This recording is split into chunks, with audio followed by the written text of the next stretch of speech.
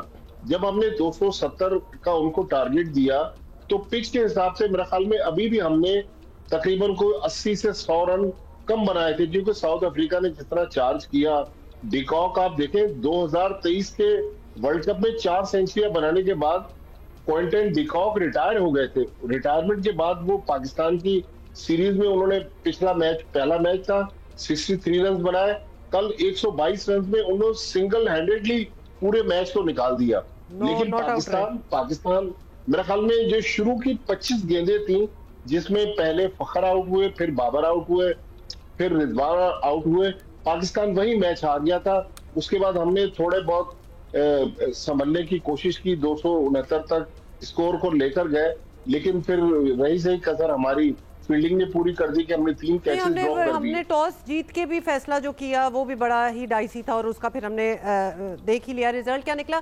راشد بھائی آپ جو ابھی کہہ رہے تھے, بولرز کی بات کر رہے تھے آپ, ساؤتھ افریقن کی 145 پہ وہ چارج کرتے ہوئے آتے ہیں, مطلب سو واٹ, مطلب ہمیں کیا ہوا, ہمارا جو ڈومیسٹک سیٹ اپ ہے, we aren't we used to this, ہم تو we are known as a bowling nation, تو ہم سے وہ کیوں نہیں سنبھالا گیا. مطلب it's not 145 is not something کہ جی ہم نہیں کر سکتے. مطلب آپ شعیب اختر کو دیکھ لیں, فضل محمود کو دیکھ لیں, مطلب یہ ہمارے پاس تو ایک لیگیسی ہے آف فاسٹ بولرز. دیکھیں جو آپ نے بات کی, ہم سب کو کھیلے میں, شعیب اختر ہمارے ساتھ کھیلے, وسیم اکرم, وقار یونس, یہ تیز ترین بالر تھے اور اچھے تھے, اور ہم ان کو نیٹ میں بیٹنگ کیا کرتے تھے, 150 پلس پہ ہم بیٹنگ کرتے تھے, ہم یوز ٹو تھے. پھر اینل ڈونلڈ کو کھیلنے کے لیے کارٹنی والش یا کوئی بھی آ جائے گا, میکرا ہو یا بیٹلی ہو, ہم کھیلتے تھے ان کو. لیکن ہمارے نیٹ میں کتنے تیز بالر ہیں, کون بالنگ کرتا ہے, 140 پلس شاید ہی ہمارے پاس کوئی بالر رہ گیا ہو. جہاں پہ ہمیں 145 پاکستانی پچز پہ ملی ہے, یہ اگر ہم باہر پچز پہ جا کے 140 کو باؤنس اور سوئنگ کے ساتھ مشکل ہو رہا ہے ہمیں. کل ایکسپوز کیا ہے برگر نے, اور پہلے میچ میں بھی پنڈی میں شاید T20 میں بھی بہت تگڑی بالنگ کی تھی انہوں نے. تو باقی کاربن باش نے بہت ہی اچھی بالنگ کی تھی. آپ نیو بال دونوں اینڈ سے دیکھ لیں, بلے پہ نہیں لگ رہی تھی. ہمیں ایشو آ گیا, ٹیکنیکل ایشو بہت بڑا ہے اور اس کو سالو کرنا پڑے گا. باقی ہمارے 3 بلے باز کے جو نام لیا ہے, بابر اعظم ہو گئے, فخر زمان اور رضوان. دیکھیں T20 ڈفرینٹ فارمیٹ, اب یہ جو ہے نا ون ڈے, ہمیں نئی ٹیم بنانی ہے, تو ہمیں کچھ پلیئر نیکسٹ سیریز میں سری لنکا کے خلاف ڈالیں, ون ڈے میں لازمی ڈالیں, اچھے پلیئر